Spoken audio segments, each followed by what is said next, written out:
আমাকে দে।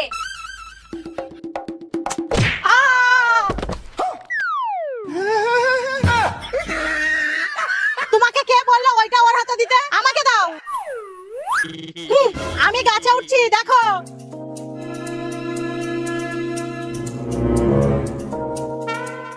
এই আমার আম গাছের গোড়ায় কে রে? বৌমা, এবার পালাতে হবে। কি রে, শাশুড়ি মা এখনো আসছে না কেন? মনে হয় শাশুড়ি মায়ের রামধলাই হচ্ছে। এ কি মা, আপনার এই অবস্থা কে করলো? এই গাছের গোড়ায় কে? দিন তাক তাক তাক দিন আদিন, আমি পেতনি। আজকে তো শেষ দিন। আরে অনেকদিন আমি এই গাছে একা ছিলাম রে। আয় আমরা দুজনে গলাগলি করি।